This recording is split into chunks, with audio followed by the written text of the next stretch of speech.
Hi everyone, Radhe Radhe. In this video, we're going to be doing chapter 11, verse 36. This has been very confusing a little bit, because it's been first Arjun speaking, then Sanjay speaking, then Bhagwan speaking, then Arjun speaking again. It's all over the place. Okay, I don't understand the reason for all of this back and forth. I mean, Bhagwan speaking, of course, I understand, but I don't understand why Sanjay started speaking and then Arjun and then Sanjay and then Arjun again. So I don't understand that aspect. But it's okay. Vedvyas probably knows not probably. Vedvyas knows a lot more than I do. So I'm going to just accept that I don't understand. Okay, so let's sing the verse together. Okay, let me move this out of the way. Okay. Arjuna Uvacha Sthane Rishikesh Tava Prakritya Jagat Prahishyatyanurajyate Cha Rakshamsi Bhitani Dishu Dravanti Sarve Namasyanti Cha Siddha Sangha. Arjun said, O master of the senses, the world becomes joyful upon hearing your name, and thus everyone becomes attached to you. Although perfected beings offer you their respectful homage, the demons are afraid and they flee here and there. All this is rightly done. So, um, okay. So, Rakshamsi, the demons, Bhitani, Bhay. So they are out of fear. Disha in all directions are fleeing. Dhravanti and Sarve all Namashanti are offering respects. Siddha Sangha. Siddha is good. I mean perfect. And Sangha is people. So all perfect people are offering respects to you. So Hrishikesh is master of senses. So he's calling him master of senses. And your glories, the entire Prishyati, the entire world, Jagat, is rejoicing and in your glories and becoming attached to you. And then he's saying all of this is good, all of this rightly so, sthane, all of this is rightly so. So all of this is rightly done.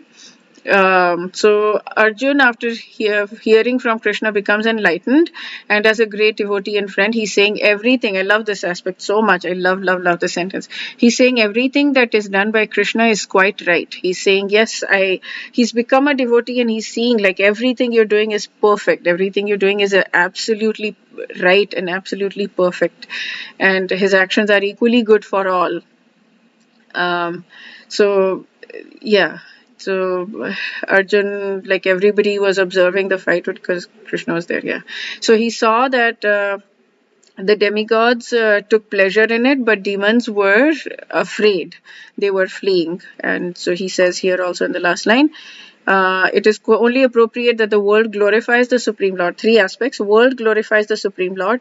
Demons become frightened and saintly persons offer devotional prayers to him. Okay. Sorry. Okay. Yeah, that's it for this video. I'll wish you a day filled with lots and lots of Krishna's grace. So yeah, I wanted to tell you something. So Hari Parsad Prabhu yesterday came to Seattle and he spoke. He's come to Seattle before. I absolutely crazy love him. I've been listening to his lectures from Portland. He's out of this world. Amazing. His Shastric knowledge is through the roof. Really good. Really good. So if you want to listen to it, I'll post the link here to that lecture of his. What he was talking about is the different kinds of yogas that are talked about in the Bhagavad Gita. So there is the Karma Yoga first, then there's the Gyan Yoga, then there's Ashtang Yoga and a Bhakti Yoga.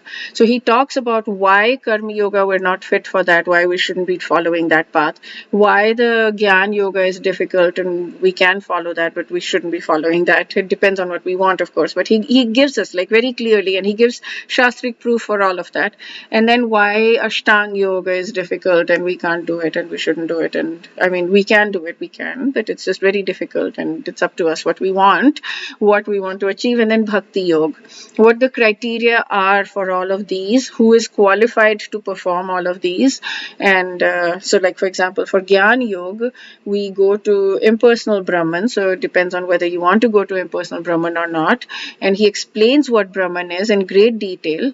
And then he says that the qualification is you need to become a sannyasi. And he asks the question in the room, who here is a sannyasi? And not a single person there is a sannyasi. He's like, okay, do you want to follow Gyan Yoga then? Because you can't follow Gyan Yoga unless you're a sannyasi. And then for Karma Yoga, he says that the thing is that you need to do karma according to your varna and your ashram. So who here is doing work according to their varna and ashram? And everybody's like, not me. So he's like, okay, you can do Karma Yoga, but you need to follow your varna and ashram in order to do your Karma Yoga. Otherwise, you're not doing Karma Yoga. Okay, so that's out. And then Ashtang Yoga, he says, you need to go, he gives us the definition of Ashtang Yoga. There are 8 aspects of eight stages of Ashtanga Yoga. The third stage is the asana, which is the yoga that most people do here. Before that is the yam and niyam, and those are like really intense rules that nobody is following. We don't even know about them. So those are impossible. He says forget that. But even if we want to do only the asanas, which is the Hatha Yoga, he talks about somebody in the 15th century who wrote the qualifications for Hatha Yoga, and you need to be sitting in a secluded place, not in cities like this. You need to be living in the Himalayas or like some mountain area, secluded place where you don't have to worry about floods, where you don't have to worry about fires, and you need to have like just enough space where I'm not able to say where your hand, like the space by which you're, like when you're drawing a bow from this hand to the other hand, that's that much space you need to have a little hut, and that's where you need to live. And he's like, how many people here are willing to do that or can do that? And everybody's like, we're all living in cities here. Okay, so that's not possible. So then what is possible? That's the only thing that's possible is bhakti yoga. Bhakti yoga, what is the qualification? You need to be a human being. That's it. You just need to be a human being and you're qualified for Bhakti Yoga. And then he started talking about Bhakti Yoga, that there are 3 stages to it. There is a sadhan, there is a sadhan bhakti, bhav bhakti, and prema bhakti. Our goal is to attain prema bhakti. So sadhan bhakti is the first step, and then in that sadhan bhakti there are 2. There are Vaidhi bhakti and Raganuga bhakti. Vaidhi bhakti is what most of us are following, where we have a desire for bhakti, but we don't have that spontaneous natural attachment which is called raga. So when we have that spontaneous natural attachment which is called raga, that is Raganuga bhakti, and that he's going to talk about today. So he's explaining in such beautiful ways, and he's giving shastra proof at every step. It's just incredibly beautiful, incredibly beautiful. So I'll post this here. Please listen to it if you can. It shows 2.5 hours, but it's actually 1.5 hours. The last 1 hour, I think they just forgot to shut the video off at the end of the class. So yeah, it's one, and the question answers at the end were really good. So the 1 hour, I think 1 hour a little plus is a lecture and then some question answers. All of the question answers were amazing and very, very helpful, and the class itself was just out of this world amazing. So yes, please listen to it. Okay, so that's it for this verse. We'll do chapter 11 verse 37 in the next video. Wish you a day filled with lots and lots and lots of Krishna's grace. Radhe Radhe.